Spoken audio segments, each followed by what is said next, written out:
नमस्कार विद्यार्थियों। हम चर्चा कर रहे हैं कक्षा 7 की पाठ्य पुस्तक विज्ञान के पाठ 11 जंतु और पादप में परिवहन के बारे में। विद्यार्थियों, इस अध्याय के प्रथम भाग में हमने रक्त परिसंचरण तंत्र सहित परिवहन तंत्र की संपूर्ण प्रक्रिया को जाना। विद्यार्थियों, हृदय के द्वारा शुद्ध और अशुद्ध रक्त परिवहन की प्रक्रिया को भी हमने समझा। शुद्ध और अशुद्ध रक्त के बारे में पढ़ने के दौरान हमने जाना कि शरीर में अपशिष्ट पदार्थ के रूप में उत्पन्न कार्बन डाइऑक्साइड फेफड़ों द्वारा किस प्रकार उच्छ्वसन के प्रक्रम के दौरान शरीर से बाहर निकल जाती है। विद्यार्थियों, यह भी ध्यान में रखिए कि अपाचित भोजन अर्थात जो भोजन नहीं पच पाता है वो बहिक्षेपण प्रक्रम द्वारा मल के रूप में शरीर से बाहर निकाल दिया जाता है। आइए अब हम यह मालूम करें कि अन्य अपशिष्ट पदार्थ शरीर द्वारा कैसे बाहर निकाले जाते हैं। विद्यार्थियों, आपके मन में यह प्रश्न उठता है कि आखिर ये अपशिष्ट पदार्थ आते कहां से हैं। चलिए जानते हैं।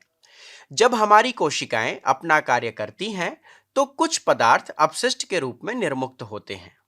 अधिकांशतः यह पदार्थ विषाक्त अर्थात जहरीले होते हैं, इसलिए इन्हें शरीर से बाहर निकालने की आवश्यकता होती है। सजीवों द्वारा कोशिकाओं में निर्मित होने वाले अपशिष्ट पदार्थों को बाहर निकालने के प्रक्रम को उत्सर्जन कहते हैं और उत्सर्जन में भाग लेने वाले सभी अंग मिलकर उत्सर्जन तंत्र बनाते हैं। विद्यार्थियों, अब हम चर्चा करते हैं मानव के उत्सर्जन तंत्र के बारे में। हम यह तो जानते हैं कि रक्त में उपस्थित अपशिष्ट पदार्थों को शरीर से बाहर निकाला जाना चाहिए, लेकिन यह किस प्रकार होता है? इसके लिए रक्त को छानने की व्यवस्था की आवश्यकता होती है। यह व्यवस्था वृक्क, किडनी या गुर्दों में उपस्थित रक्त कोशिकाओं द्वारा उपलब्ध की जाती है। जब रक्त दोनों वृक्कों में पहुंचता है तो इसमें उपयोगी और हानिकारक दोनों ही प्रकार के पदार्थ होते हैं। उपयोगी पदार्थों को रक्त में पुनः अवशोषित कर लिया जाता है। जल में घुले हुए अपशिष्ट पदार्थ मूत्र के रूप में पृथक कर लिए जाते हैं। वृक्कों से मूत्रवाहिनियों से होता हुआ मूत्र मूत्राशय में जाता है। मूत्रवाहिनियां नली के आकार की होती हैं। मूत्राशय में मूत्र संचित रहता है। मूत्राशय से एक पेशीय नली जुड़ी होती है जिसे मूत्र मार्ग कहते हैं। मूत्र मार्ग का दूसरा सिरा खुला होता है जिसे मूत्र रंध्र या छिद्र कहते हैं और जिससे मूत्र शरीर से बाहर निकाल दिया जाता है। वृक्क, मूत्रवाहिनियां, मूत्राशय और मूत्र मार्ग ये सम्मिलित रूप से मिलकर उत्सर्जन तंत्र बनाते हैं। विद्यार्थियों, कोई वयस्क व्यक्ति सामान्यतः 24 घंटे में 1 से 1.8 लीटर मूत्र उत्सर्जित करता है। मूत्र में 95% जल, 2.5% यूरिया और 2.5% अन्य अपशिष्ट उत्पाद होते हैं।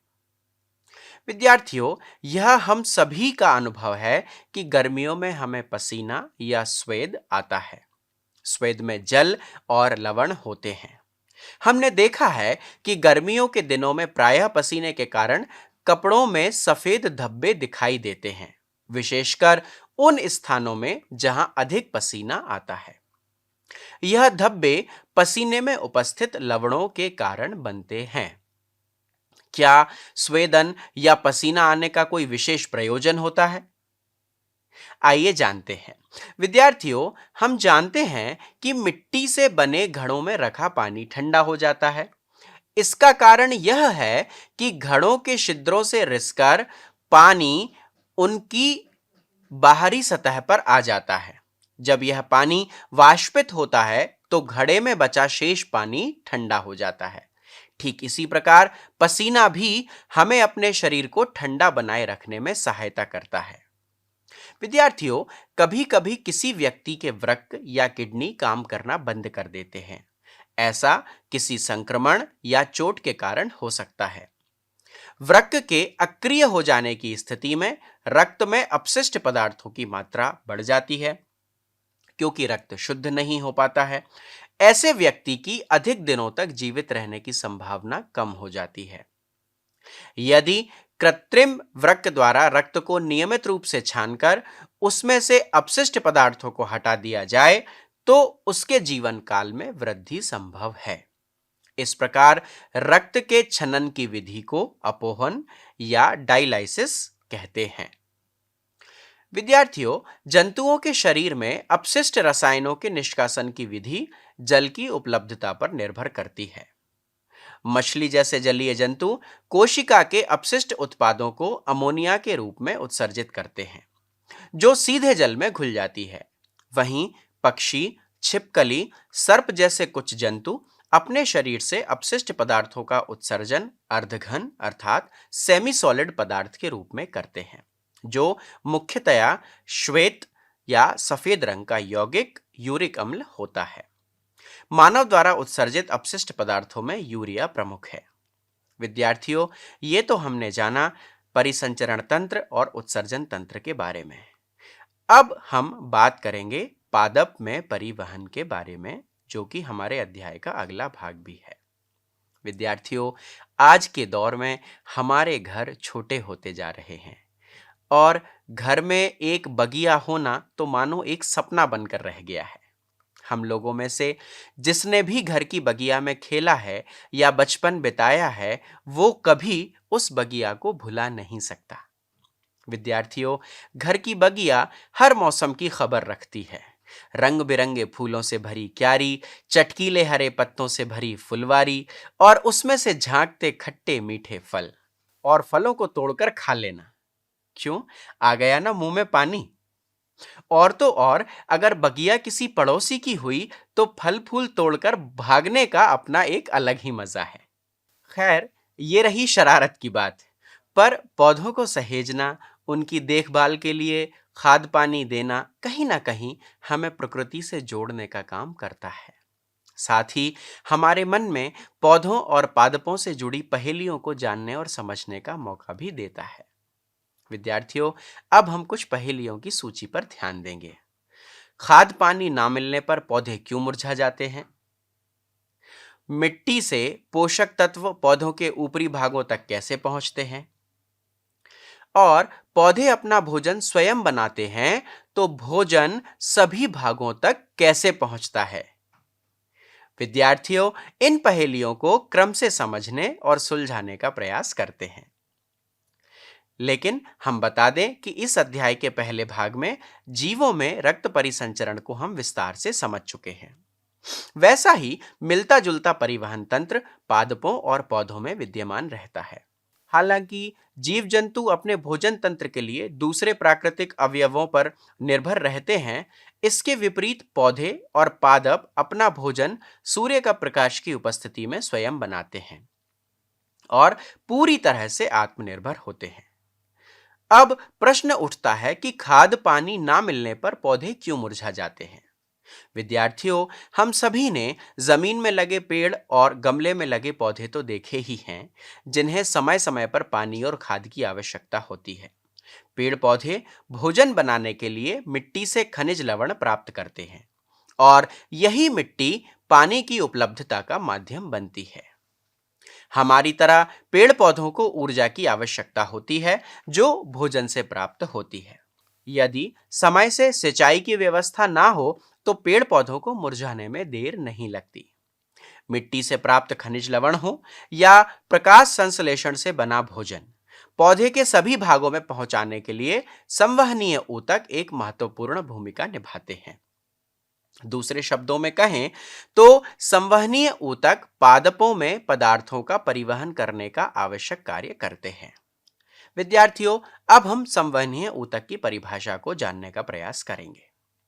किसी पादप या जंतु में जल अथवा खनिज लवण का परिवहन करने वाले ऊतक संवहनीय ऊतक कहलाते हैं। पादपों में आदान प्रदान की अपनी अलग अलग कार्य प्रणालियों के अनुसार संवहनीय ऊतकों को दो प्रकार में विभाजित किया गया है। संवहनीय ऊतकों के प्रकार में पहला आता है जाइलम। संवहनीय ऊतक के पहले प्रकार जाइलम की कार्यप्रणाली को जाने तो हमारी अगली पहेली का हल भी हमें मिल जाता है। तो विद्यार्थियों, हमारी अगली पहेली है कि मिट्टी से प्राप्त पोषक तत्व पौधों के ऊपरी भागों तक कैसे पहुंचते हैं। विद्यार्थियों, आपने अपने घरों में पानी खींचने वाला छोटा पंप तो देखा ही होगा, जो नल के पानी को ऊपर छत पर पहुंचाता है। ठीक वैसे ही जाइलम संवहनीय ऊतक जमीन की मिट्टी से जल और खनिज लवण को सोखकर पौधों की पत्तियों तक पहुंचाने का काम करता है, जहां पत्तियां सूर्य के प्रकाश की उपस्थिति में भोजन का निर्माण करती हैं। तो आप समझे, जाइलम संवहनीय ऊतक पादपों में नीचे से ऊपर की ओर यानी जड़ों से लेकर पत्तियों तक पोषक तत्वों के परिवहन का काम करता है। इसके विपरीत फ्लोएम संवहनीय ऊतक पौधों द्वारा बनाए गए भोजन को पौधे के सभी भागों तक पहुंचाने का काम करता है, जो हमारी अगली पहेली का उत्तर है। तो हमारी अगली पहेली है कि पौधे अपना भोजन स्वयं बनाते हैं, तो भोजन सभी भागों तक कैसे पहुंचता है। विद्यार्थियों, फ्लोएम की ये कार्यप्रणाली ठीक वैसे ही काम करती है जैसे हमारी घर की छत पर रखे ओवरहेड टैंक या टंकी से पाइप के जरिए पानी घर के कोने कोने में पहुंच जाता है। ये संवहनीय ऊतक पत्तियों में बनने वाले भोजन का संग्रहण करते हैं या उसे इकट्ठा करते हैं और पादपों के सभी भागों तक सुगमता से इसका परिवहन कर देता है, वो भी ऊपर से नीचे की ओर। तो विद्यार्थियों, अब आप समझे कि संवहनीय ऊतकों के दोनों प्रकार जल, खनिज, लवण और भोजन जैसे पदार्थों के परिवहन का कार्य तो करते हैं, लेकिन दोनों की कार्यप्रणाली एक दूसरे के विपरीत यानी अलग दिशा में होती है। विद्यार्थियों, इस प्रक्रिया के माध्यम से हमने ये जाना कि पादपों में मृदा से जल और पोषक तत्वों के परिवहन के लिए पाइप जैसी वाहिकाएं होती हैं। वाहिकाएं विशेष कोशिकाओं की बनी होती हैं जो संवहन ऊतक बनाती हैं। विद्यार्थियों, ऊतक कोशिकाओं का वह समूह होता है जो किसी जीव में किसी कार्य विशेष को संपादित करता है। जल और पोषक तत्वों के परिवहन के लिए पादपों में जो संवहन ऊतक होता है उसे जाइलम या दारू कहते हैं। जाइलम चैनलों, नलियों का सतत जाल बनाता है जो मूलों या जड़ों को तने और शाखाओं के माध्यम से पत्तियों से जोड़ता है और इस प्रकार बना तंत्र पूरे पादप में जल का परिवहन करता है, जैसा कि हमने पहले पढ़ा भी है। विद्यार्थियों, आप जानते हैं कि पत्तियां भोजन का संश्लेषण करती हैं, अर्थात भोजन बनाती हैं। भोजन को पादप के सभी भागों में ले जाया जाता है। यह कार्य एक संवहन ऊतक द्वारा किया जाता है जिसे फ्लोएम या पोषवाह कहते हैं। इस प्रकार जाइलम और फ्लोएम पादपों में परिवहन का कार्य करते हैं। विद्यार्थियों, अब हम जानते हैं वाष्पोत्सर्जन के बारे में। कक्षा 6 में आपने पढ़ा कि पादप वाष्पोत्सर्जन के प्रक्रम द्वारा बहुत अधिक जल निर्मुक्त करते हैं। पादप मृदा से खनिज, पोषक तत्व और जल अवशोषित करते हैं, जैसा कि हमने पढ़ा। अवशोषित किया गया सारा जल पादप द्वारा उपयोग नहीं किया जाता है। पत्तियों की सतह पर उपस्थित रंध्रों या छिद्रों से वाष्पोत्सर्जन के प्रक्रम द्वारा जल वाष्पित हो जाता है। पत्तियों से जल के वाष्पन से चूषण अभिकर्षण अर्थात खिंचाव विकसित हो जाता है। यह वैसे ही है जैसे आप स्ट्रॉ से जल का चूषण करते हैं या जल को खींचते हैं। विशाल वृक्षों में बहुत अधिक ऊंचाई तक जल का अभिकर्षण या खिंचाव इसी प्रकार होता है। वाष्पोत्सर्जन पादप को ठंडा रखने में भी सहायक होता है। तो विद्यार्थियों, पौधों से जुड़ी कई पहेलियों और जिज्ञासाओं का आज समाधान हो गया, पर अभी हमारी बगिया की बात तो अधूरी ही रह गई।